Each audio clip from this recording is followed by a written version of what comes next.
오늘 우리에게 주신 말씀은 욥기 2장 10절 말씀 보고 6장 10절 한 절 더 보겠습니다.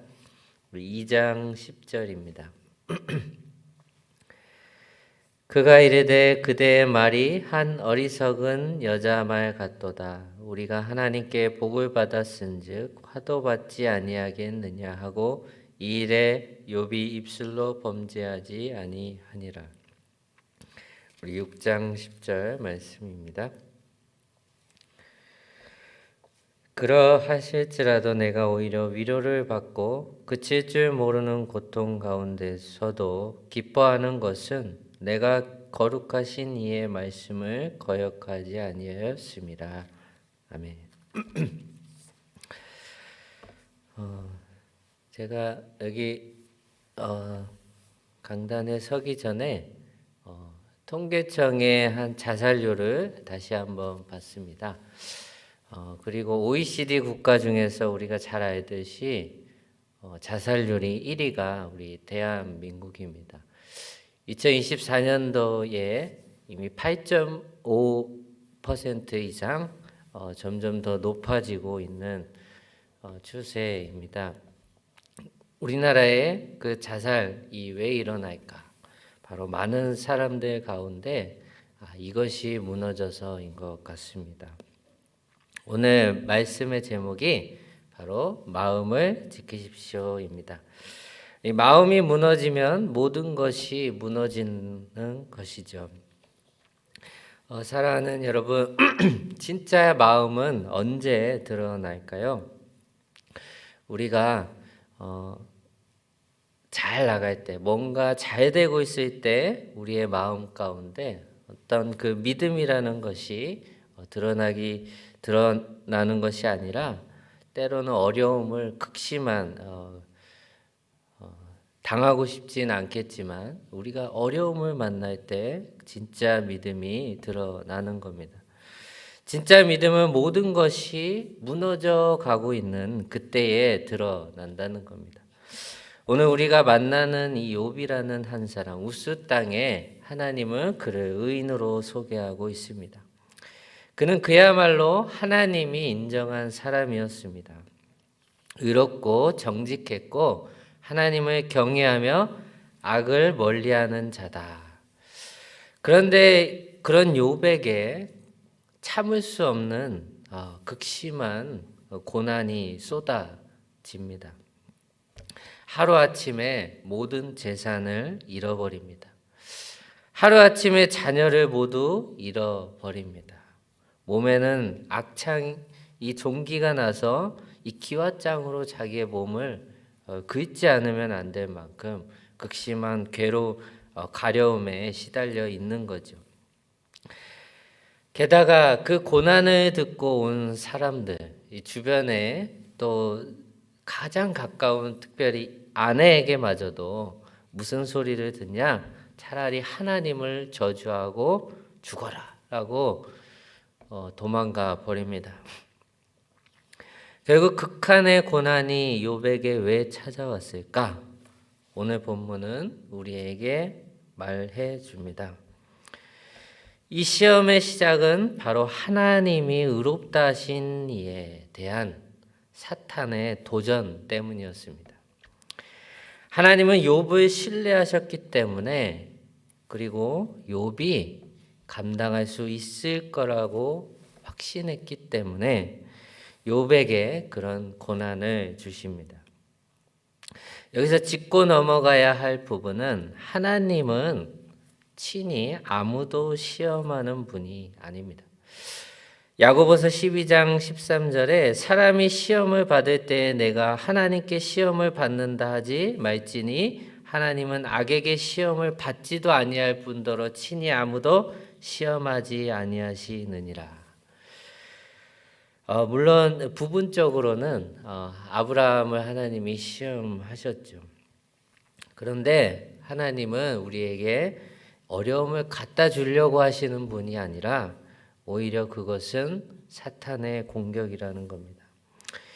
전적으로 욥이 당한 시험은 사탄의 공격이었습니다. 사탄의 시기였기 때문입니다. 저 욥이 하나님을 배신하지 않는 이유는, 하나님을 잘 섬기는 이유는 그가 가진 조건 때문입니다. 하나님이 그의 주변에 둘러싼 것, 그 당대 최고의 부자 아니었습니까? 근데 가진 것도 부족한 것이 없을 정도로 재산도 아주 많았습니다. 그런데 그런 욥을 둘러싼 그 모든 삶의 조건이 하나님을 잃어버리지 않는, 하나님 당신을 경외하는 것이 바로 그 재산 때문에, 소유 때문에 그런 것입니다. 하나님은 아무 대답하지 않으시는 거죠. 그리고 사탄이 시험하겠다고 하는 것입니다. 결국 하나님은 이 욥의 그 생명만큼은 건들지 말아라.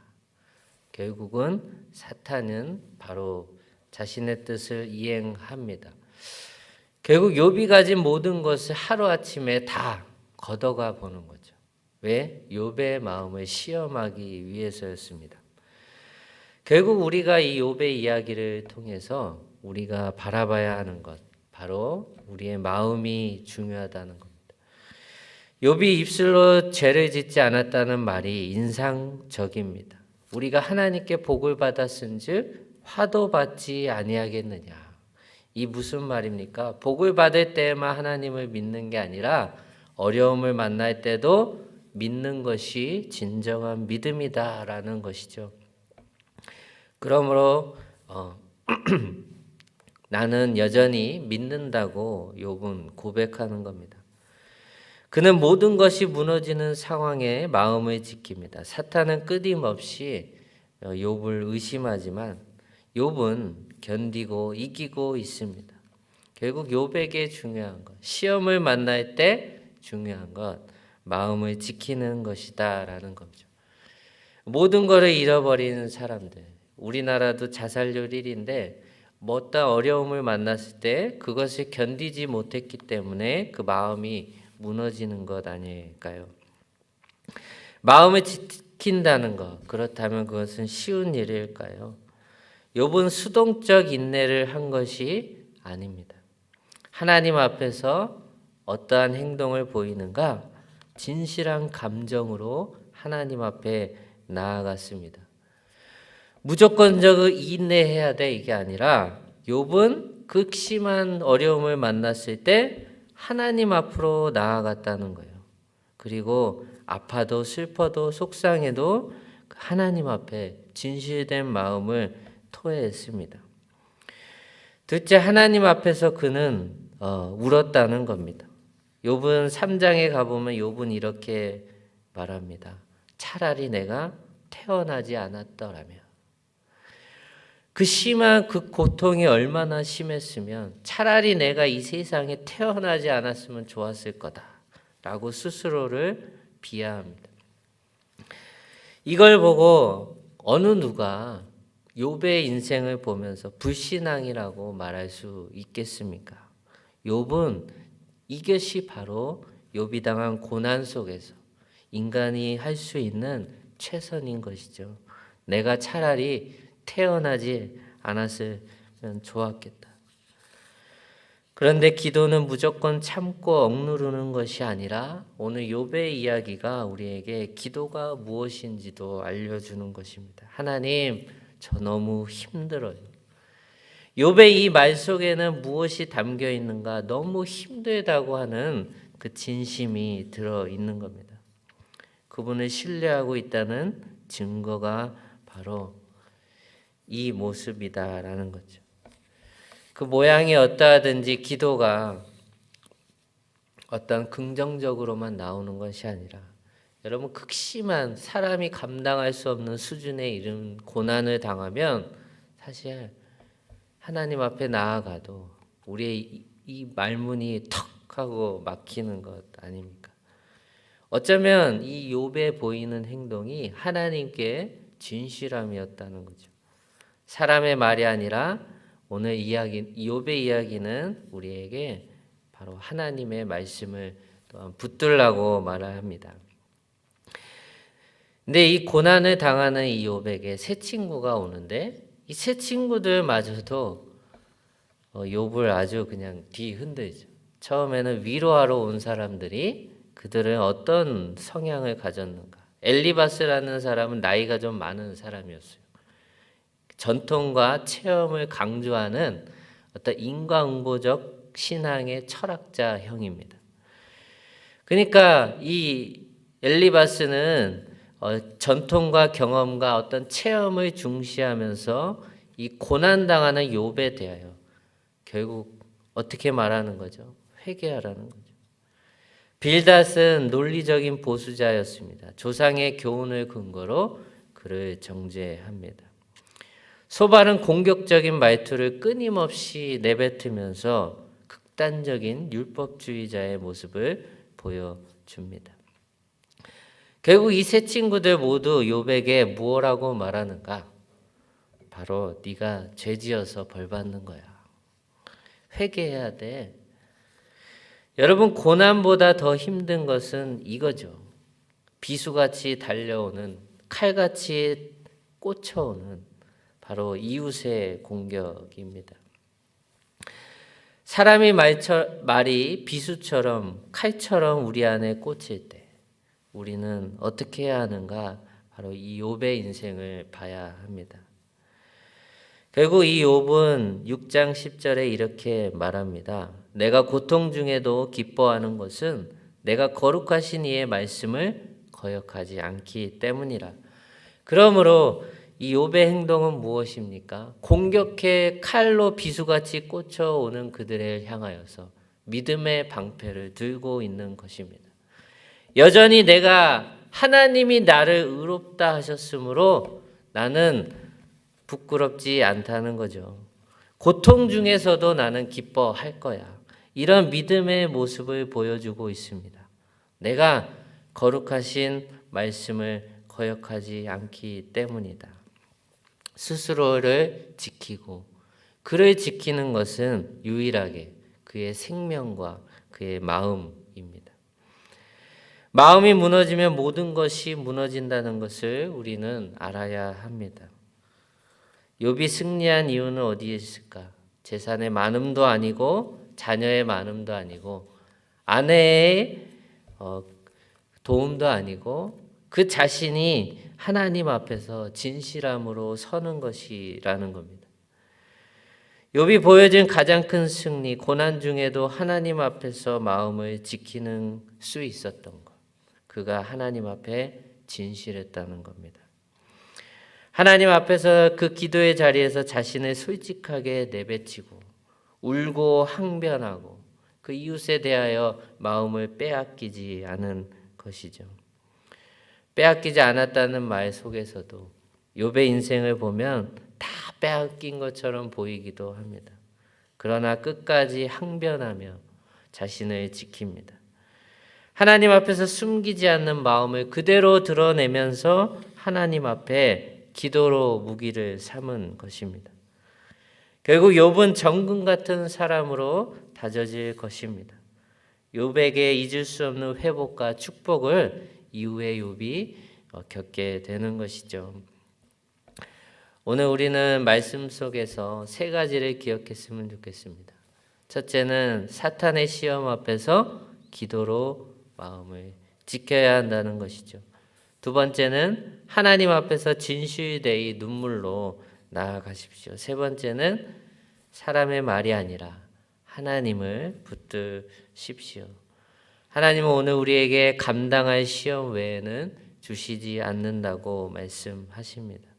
우리가 견딜 수 있기 때문에 그래도 우리가 당하는 어려움을 있는 것입니다. 그리고 그 너머 뒤에는 하나님이 우리에게 진정 주고자 하시는 축복이 기다리고 있습니다. 결국 고난조차도 하나님이 우리를 사용하시고 허용하시되 우리를 더 믿음의 사람으로 빚어 가신다는 사실을 잊지 마시기를 주님의 이름으로 축복합니다. 기도하겠습니다. 사랑의 하나님, 욥처럼 시험 앞에서 때로는 마음이 무너질 때 있습니다. 우리는 지극히 작은 것에서도 쉽게 무너지는 우리를 봅니다. 그러나 그런 우리들이 다시금 하나님 앞에서 마음을 다잡을 수 있게 하시고 사람의 말이 아니라 주님의 진리의 음성을 듣게 하시고 고난 속에서도 주님 앞에 솔직하게 진실하게 나아갈 수 있는 우리의 인생 되도록 인도해 주십시오. 우리가 누군가를 정죄하거나 쉽게 판단했던 적은 없었는가? 욥의 이 세 친구와 같이 나도 그렇게 행동하진 않았는가? 오늘 그 마음까지도 주님 앞에 나아가며 진실함으로 서는 우리들 되게 하시고 욥과 같은 시련을 당할 때에도 믿음의 시험을 이길 수 있도록 인도하시고 모든 불의 화살을 믿음으로 막아내는 저항하는 기도하는 우리들 믿음의 용사들 되게 해 주시옵소서. 결국 새롭게 하시는 은혜 가운데 우리와 함께 하실 것을 믿으며 살아계신 우리 주 예수 그리스도의 이름으로 기도드립니다. 아멘. 우리 각자에게 주신 마음 가지고 주기도문으로 마치겠습니다. 하늘에 계신 우리 아버지, 아버지의 이름을 거룩하게 하시며 아버지의 나라가 오게 하시며 아버지의 뜻이 하늘에서와 같이 땅에서도 이루어지게 하소서. 오늘 우리에게 일용할 양식을 주시고 우리가 우리에게 잘못한 사람을 용서해 준 것 같이 우리의 죄를 용서하여 주시고 우리를 시험에 빠지지 않게 하시고 악에서 구하소서. 나라와 권능과 영광이 영원히 아버지의 것입니다. 아멘.